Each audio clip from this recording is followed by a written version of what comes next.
Qual? Vai, Aquela. vai, Sá. Você, Shalom, Biramalavé. Você, Shalom, Aleinu.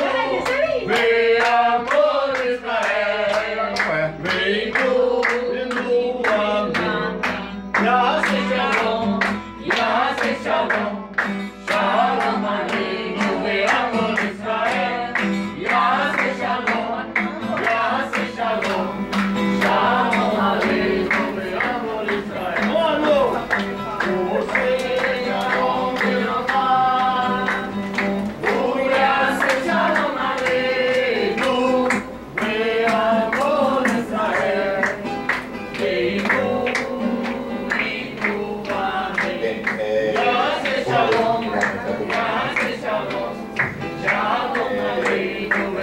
primeiramente, a gente vai, Luísa vai ler acerca do porquê da gente estar aqui, porquê desse momento, da realização desse momento. Em seguida, a gente vai chamar os componentes da mesa para subirem e a gente vai começar a mediar o debate mediante as perguntas que vocês fizeram. Luísa. Oi, gente, boa noite. A ideia desse momento veio mesmo da necessidade que as relações internacionais sempre têm de discutir formas mais específicas de se lidar com conflitos diversos. E a gente sempre vê muito conflito dentro do meio religioso e a gente está sempre tentando fazer essas discussões porque o internacional não está tão longe quanto ele aparenta ser. Está aqui no nosso meio, do jeito que a gente faz tudo, basicamente. E é isso. Bem, só complementando o que a Luísa falou, vale ressaltar que, diante das vivências que o sistema internacional, né, de todas as novas problemáticas que surgem, outro motivo desse momento que está acontecendo é da gente procurar entender como as religiões, como as perspectivas religiosas enxergam essa dinâmica. Bem, para compor a mesa, a gente vai chamar Emanuel Melo, do judaísmo.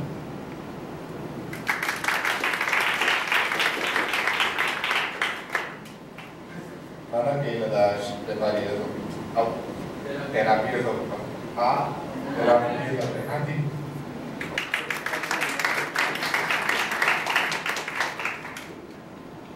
Sasha, do Hare Krishna.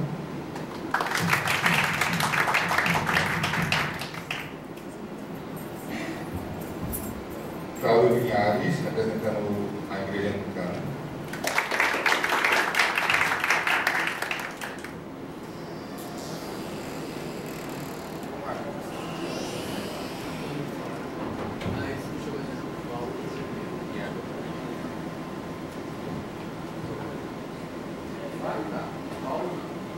Antônio Faro, representando cientistas. Cientistas das regiões.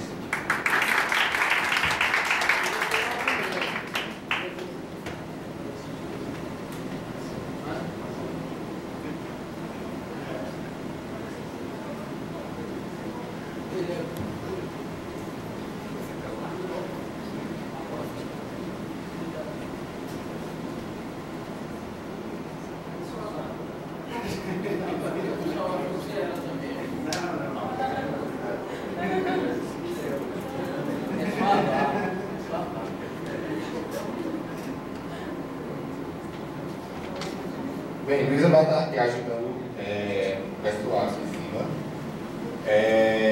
De forma para melhorar, eu vou perguntar, que vocês se propõem a fazer a primeira pergunta, eu vou levar o microfone e fico nesse movimento, certo? Para funcionar assim, professor. Na verdade, a gente queria primeiro que vocês falassem um pouco da religião de cada um. Isso, só para explicar como vai funcionar.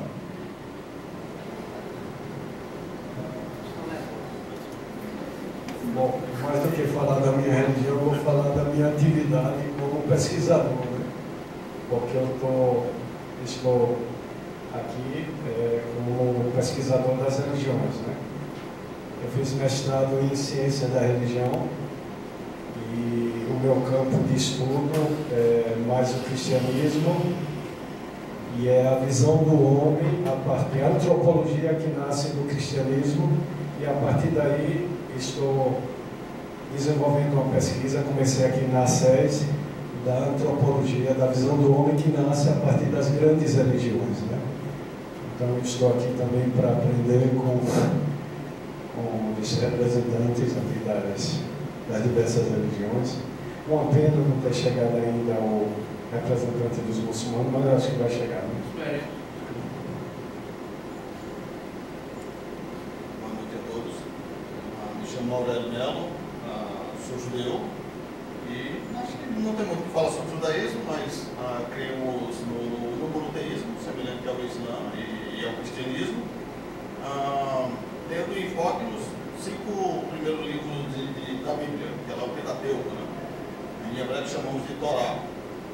Basicamente isso. Temos uma conduta fundamentalista, temos um certo apego considerado exagerado pelos outros religiosos ao texto escrito, mas aí, a gente está sobrevivendo. Venho do grupo interreligioso aqui da cidade, Caruaru, né? Estou representando a parte que fala das terapias alternativas. Eu vejo que está conseguindo nossa cidade conhecer mais um pouco. Especificamente, eu estou trabalhando com Reiki, com terapia floral. E na minha representação é isso, é um pouco de paz, para que a gente possa viver bem com o outro. É isso que a gente está precisando e o que for possível, que você puder colaborar com vocês, estou aqui. Bom, boa noite. Eu estou aqui representando a Associação Interreligiões do Agreste, e faço parte dela como vice-diretor e também como membro do movimento Hare Krishna, que já está aqui em Caruaru há 29 anos e que é uma cultura que traz para o ser humano a oportunidade de se autoconhecer e de conhecer a Deus. Trazer para a nossa vida a essência de quem nós realmente somos e cada vez mais ir melhorando de dentro para fora. E estamos aqui também para tentar contribuir com vocês sobre os tópicos de hoje. Obrigado. Boa noite, meu nome é Paulo Linhares, sou reverendo da Igreja Episcopal Anglicana do Brasil. Represento também, aqui com a Ana Keila e o Shasta, a Associação Interreligiosa do Agreste, né? Acho que umas 7, 8 religiões, por exemplo, né? A gente já esteve aqui outras vezes, falando mais sobre a associação. E a Igreja Episcopal Anglicana do Brasil, ela está presente no Brasil desde junho de 1890, mas está presente no mundo inteiro em mais de 165 países, né? O pessoal diz que é conhecida como a Igreja da Rainha, né? A Igreja oficial da Inglaterra. E a gente está aqui hoje também para contribuir com esse momento do curso de Relações Internacionais e com as perguntas também. Eu creio que, boa noite, desde já agradeço a oportunidade de mais uma vez voltar aqui à faculdade, onde nós tivemos a oportunidade de ensinar a grande comercial por 10 anos, e isso sempre é um motivo de geração de vínculos, e sempre uma satisfação para você aqui boa noite, apesar de não me receber na época. O Islã, eu acredito que hoje mais do que nunca, ele já está bem assim, conhecido e objeto de até discussão por força, e aí, curiosamente e lastimadamente, os movimentos políticos e belicosos que em torno deles se fala às vezes. Né? É uma religião monoteísta, ela vem do tronco de Abraão, no caso do seu filho Ismael, e toda a sua escatologia ela é semelhante ao cristianismo e ao judaísmo. Não há, na bem da verdade, distinção. O que talvez seja um motivo de incompreensão e equívoco hoje em dia é o fato de cognominar de religião simplesmente porque evoca a Deus. Mas aí é que está a infelicidade do termo, porque o sagrado não é monopólio da religião. Você tem sagrado em dimensões outras que não é religiosa. E assim sendo, a rigor, só há uma religião se propõe como religião, que é o cristianismo, porque ela vem para o indivíduo. E no caso do Islã, como na Arábia não existia um Estado, a exemplo do Estado romano, essa tradição metafísica, a exemplo da tradição hindu, da tradição chinesa, pode-se dizer também, da tradição shintoísta, a Mazdeia da Pérsia, ela vem para toda a sociedade, ela vem regular a sociedade em si. E aí é a razão do porquê que o Islã hoje é tido como religião política, porque ele também se propõe a, vamos dizer assim, legislar sobre a organização da sociedade.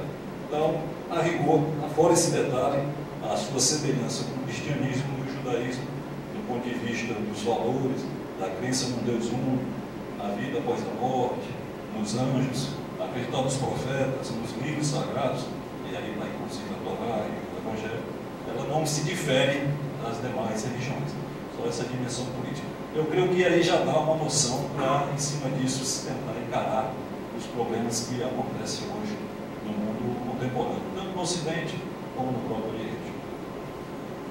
Boa noite a todos, desculpa o atraso, eu estava em Gravatar, fiquei com 1 hora de atraso. Meu nome é Paulo, eu sou juriemeiro mestre. A Jurema é uma religião ameríndia nordestina. Aí eu vou dar a parte agora para continuar com o pessoal as perguntas. Boa noite a todos, sejam bem-vindos.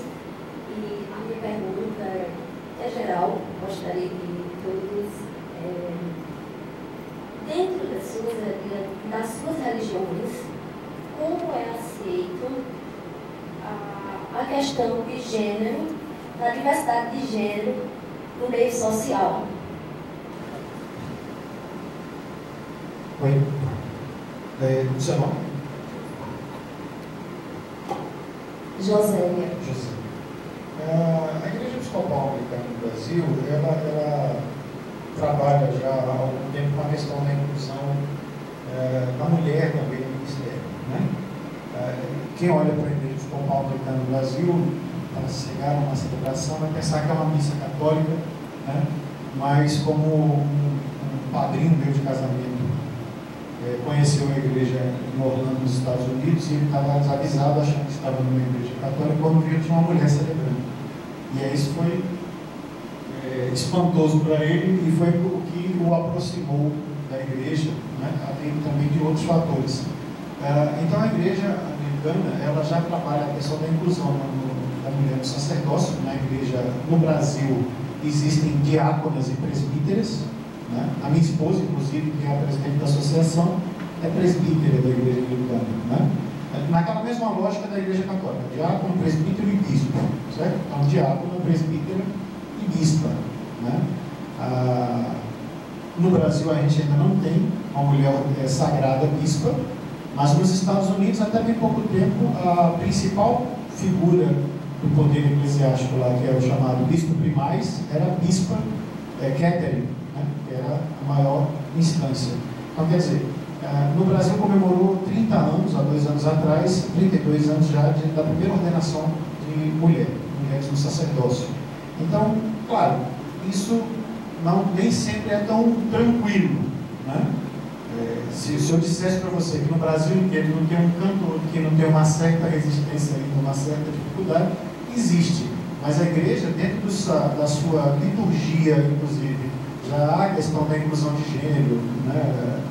Masculino, feminino, mas uma outra coisa que a igreja anglicana tem trabalhado, e isso tem sido um pouco motivo de divisão em alguns locais, uma certa tensão, é a questão da homoafetividade, né? Que eu acho que a tua pergunta envolvia isso também. Pronto. Então, igrejas como a Episcopal dos Estados Unidos já tem tranquilamente, consensualmente, a questão da ordenação de gays e lésbicas, transexuais. Isso não é mais uma coisa, não é mais uma pauta mais para eles, tá? E a questão da inclusão também de uma chamada bênção matrimonial, né? São coisas que já estão sendo vistas. No Brasil, isso é um processo de discussão, justamente por causa da rejeição que isso gera nas outras igrejas, nas outras religiões e tudo mais. Mas tem sido uma coisa de debater, de conversar. Eu agora há pouco via uma declaração que eu achei interessante. Ele dizia o seguinte: se você se você exclui, né? E aí é claro, eu estou falando no geral, não somente relacionado à questão de gênero, de sexualidade, nada, mas a frase dizia assim: se você exclui um pecador pelo seu pecado, você não devia nem receber ninguém, né?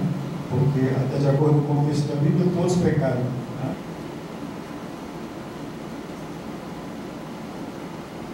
Se qualquer consideração sobre a questão dessa natureza, do ponto de vista de toda e qualquer religião civilizacional, eu me refiro às religiões que tiveram uma contribuição na criação como moda, vamos dizer assim, propulsora dessa ou daquela civilização. Bem sabido que ninguém compreende o povo judeu e a saga do povo judeu se desassociar à religião judaica. De igual forma, o Ocidente, tanto no período de Renascimento até o Despertar Médio, pode-se dizer ainda hoje, o modernismo, sem compreender o que é a religião cristã e as suas principais instituições, as que têm ao mundo. Quando se coloca a questão de inclusão ou questão de homoafetividade, é natural que se coloque com a demanda e a perspectiva da época em que nós nos encontramos. E aí se esbarra no seguinte, pode-se dizer, problema. Olha, os livros revelados nos quais se baseiam essas religiões são datados de mais de 1000 anos, particularmente o cristianismo, pode-se dizer, 70 anos depois da morte de Cristo, pois escrito nos evangelhos. Seria 2015, 16 anos, o judaísmo com 5.000 anos e o islamismo alguma coisa em torno de 1.500, 1.600 anos. Quando essas religiões, particularmente o Islã, na qual eu estou incluído aqui de falar, foi revelado na Arábia, a questão da mulher e da homossexualidade não era semelhante à questão da mulher e da homossexualidade posta hoje. O fato é que todos esses livros revelados, eles têm, vamos dizer assim, uma posição de abominação quanto à questão da homossexualidade. Tanto a Torá como o Evangelho e o Corão não foi diferente.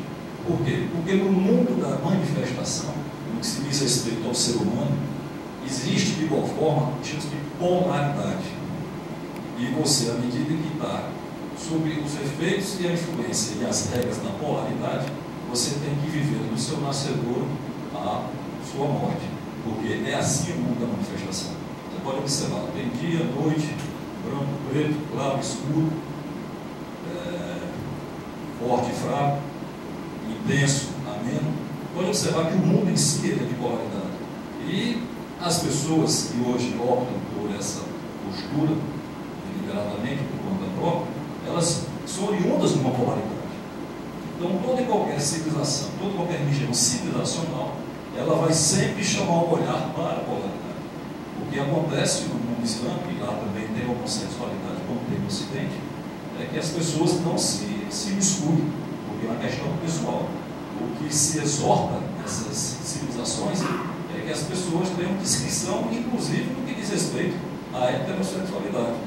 No mundo islâmico você não vê um homem com uma mulher de mãos dadas, nem um homem com uma mulher se beijando de público. No que diz respeito a sexo, a questão fica entre quatro paredes, independentemente do gênero, independentemente das opções. Por quê? Porque isso são questões pessoais que ninguém deve se meter. É questão do indivíduo e Deus.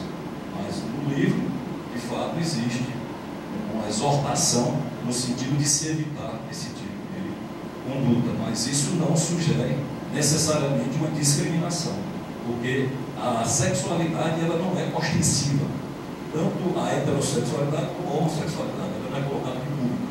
E de fato, nós estamos vivendo uma época curiosa, onde a opção sexual desse ou daquele indivíduo vem a dar ensejo a direitos ou até legislação, quando a gente há de conhecer que desde da criação do homem, a questão sexual ela está ligada à fantasia, independentemente da opção e até de quem pratica ou não pratica.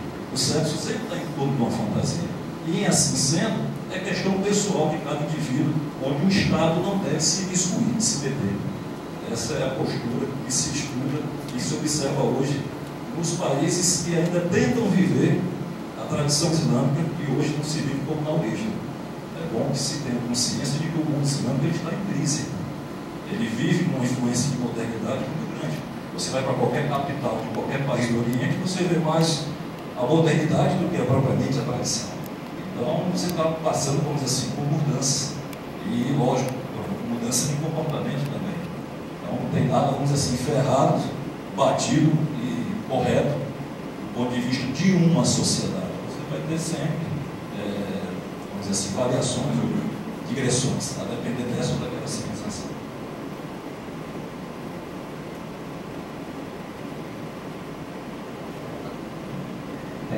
Esse assunto do gênero, dentro da nossa tradição, existe a influência da visão indiana, por uma parte, mas por outra parte também existe a influência da própria tradição em si, a partir dos textos sagrados revelados. E lá se coloca que todas as pessoas são seres espirituais, divinos, e sua condição humana é temporária. Então, tanto a condição masculina quanto feminina, ou quanto o terceiro sexo, eles são condições temporárias. E eles não são obrigatoriedades que impedem a pessoa de ter uma relação com Deus. Existe uma sensibilidade específica que a pessoa deve cultivar e desenvolver de autoconhecimento e de devoção para que ela possa ter esse contato com Deus. E isso pode se encaixar para o homem, para a mulher ou para outras pessoas. Existem textos que não são tão canônicos assim para a gente. Nós temos alguns textos que são mais canônicos do que outros dentro do conjunto de literaturas que foram reveladas na Índia, que são centenas de livros. O principal para a gente é o Bhagavad Gita. O Bhagavad Gita é um texto bem conhecido, foi traduzido por muitos filósofos e pensadores no Ocidente e também pelos pensadores da nossa tradição. E esse texto ele descreve detalhes sobre a criação, sobre Deus, sobre o ser humano, sobre a mente, sobre a consciência, sobre o cosmos, mas ele não descreve diretamente o assunto da sexualidade, porque é um assunto que está envolto dentro da condição humana. Então tem outros textos que detalham mais isso. Então o texto que mais detalha isso dentro da tradição indiana chama o Kama Sutra, que é de certa forma um pouco conhecido aqui no Ocidente, só que a parte que foi traduzida e comentada no Ocidente do Kama Sutra é uma pequena parte do texto em geral, que diz respeito a práticas de sexualidade envolta na população. Mas a sexualidade dentro dessa perspectiva é uma coisa muito maior do que simplesmente popular. A sexualidade envolve a sensibilidade da pessoa, envolve o ato de comer, o ato de arrumar seu ambiente, de arrumar a si mesmo, de tratar seu próprio corpo, de se amar e amar os outros. Então, dentro desse texto, descreve que, desde a criação do universo, existe o terceiro sexo. E que o terceiro sexo ele tem divisões também. Agora, como canonicamente isso foi trazido para as tradições da Índia, em termos de casamento, de iniciações espirituais, de liderança espiritual, foi outra coisa. E também, a Índia, com o passar de milênios, ela foi recebendo influências de outras culturas que invadiram o seu território, como a muçulmana, por exemplo, também. Certos graus de muçulmanos. Alguns tipos de praticantes muçulmanos invadiram a Índia a partir do Rio Sindh, parte nordeste.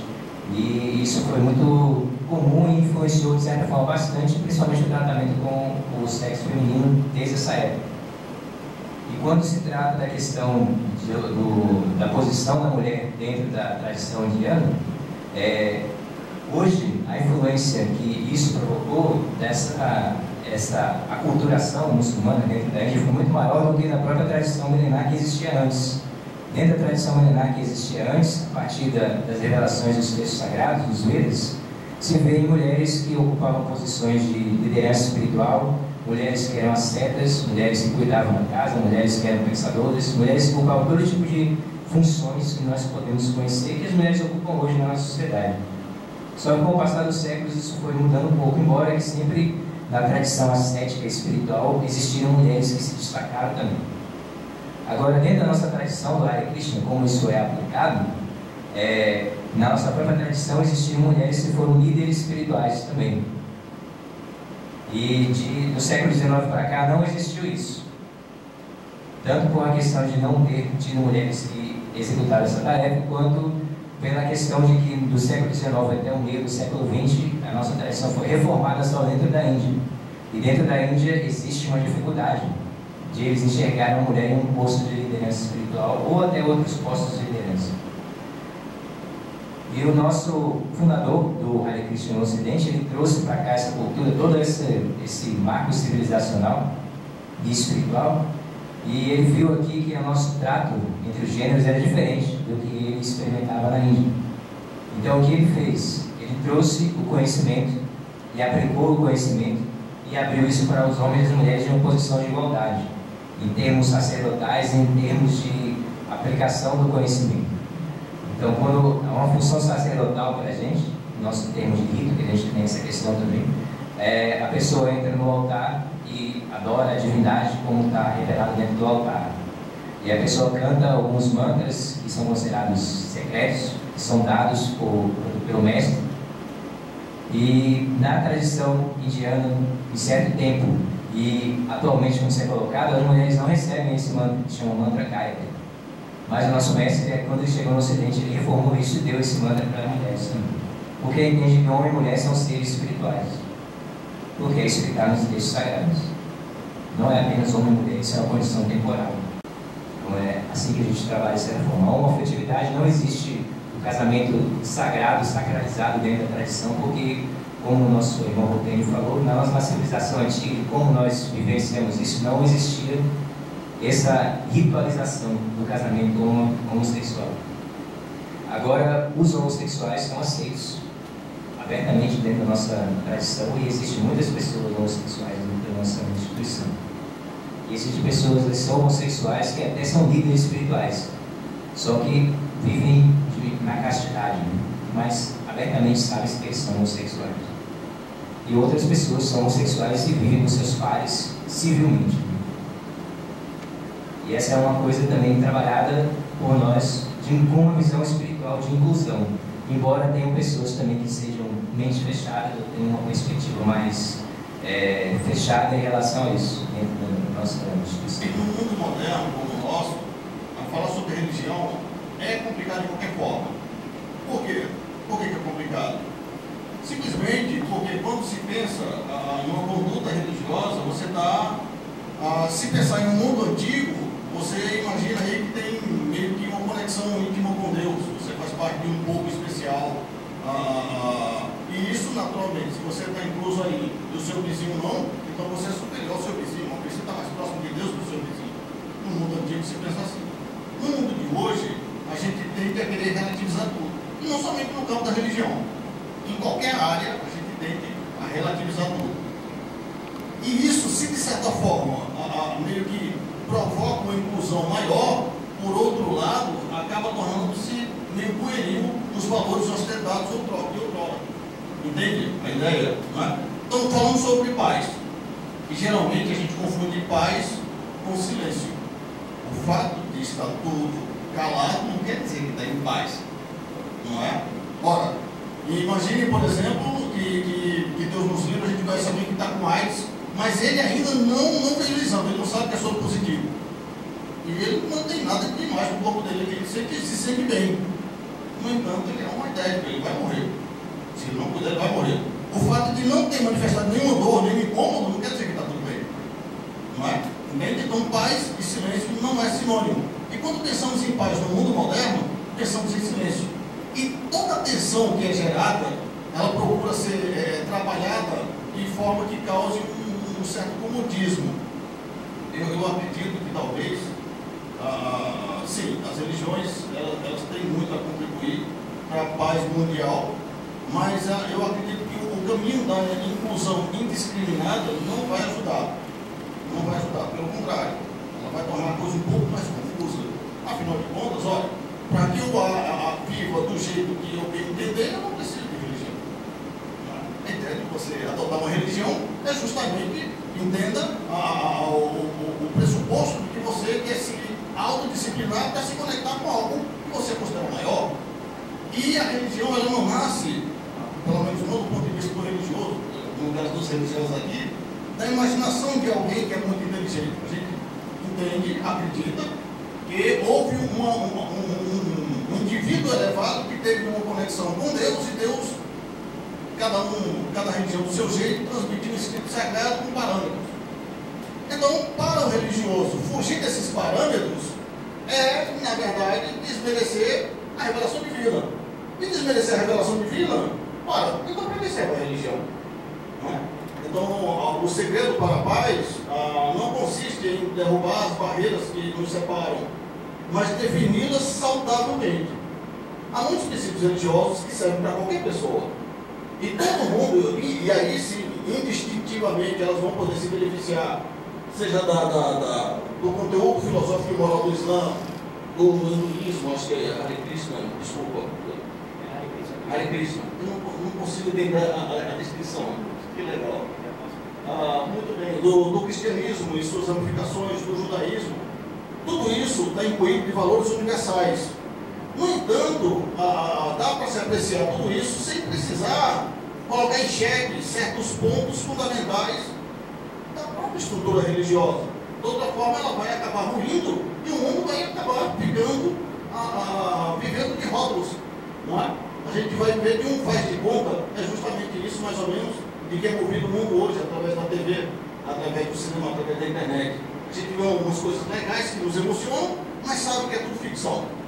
Então, se nós minarmos os pontos fundamentais da religião, porque o mundo moderno entende esse discurso agressivo, naturalmente a religião vai se tornar apenas um faz de conta, e disso eu acho que as pessoas estão correndo. Elas querem mais autenticidade, elas querem mais conteúdo. Isso que eu queria. Queres gravar? Não, estou satisfeitíssimo. Então, está gravando? Ainda está gravando? Ainda está gravando. Show de bola, show de bola. E do seu ponto de vista, o que você achou? Não, foi legal? Beleza, cara, foi legal. Show de bola. Foi legal. Queres que eu dê meu testemunho? Sim, lógico, preciso. Preciso do seu testemunho. O que queres que eu fale, cara? Bom, agora o teólogo Marcos Miguel vai falar pra gente qual a percepção dele deste evento aqui interreligioso, onde os alunos da Faculdade ACES, eles pensaram em questões importantes do nosso cotidiano e tentaram aí entender religiosamente como a política influencia bem ou mal. Marcos Miguel, por favor, fala pra gente qual a sua percepção. Como é que você entendeu esse evento? Positivo, negativo? Quais foram os pontos fracos e fortes? Veja só, eu entendo que o evento foi bastante positivo, a iniciativa foi muito boa, o evento, a reunião foi bastante proveitosa e quero parabenizá-lo, porque a sua participação foi fundamental. Poxa. Na minha opinião, é claro que eu sou suspeito para falar como seu amigo, mas na minha opinião, a sua palavra foi a mais relevante nessa noite. Poxa. Também, de certa forma, do que me... Assim, na minha opinião, o que eu ouvi aqui me causa uma certa preocupação, né? Porque reflete, de certa forma, o pensamento de educadores, dos educadores dessa geração. A minha também. Né? E dos educandos, né? Dos alunos, daqueles que estão sendo formados nos futuros educadores, né? Reflete então, para mim, causa uma certa preocupação. Mas dou graças a Deus, graças ao Eterno, que teve a sua participação e a sua palavra fundamentada na Escritura foi de fundamental importância. Essa é a minha opinião e o meu resumo de todo o evento. Poxa, obrigado. Eu que agradeço. E o seu trabalho foi fundamental para registrar o momento. Eu acho que é lógico que esforços como esse para tentar manter a tradição religiosa viva, tentar mostrar o valor da prática religiosa, não vai mudar o mundo instantaneamente, né? Mas eu acredito que sementes foram plantadas e elas vão brotar de um jeito ou de outro, cedo ou tarde. E você foi parte fundamental disso aí. Deus abençoe. Baruch Hashem.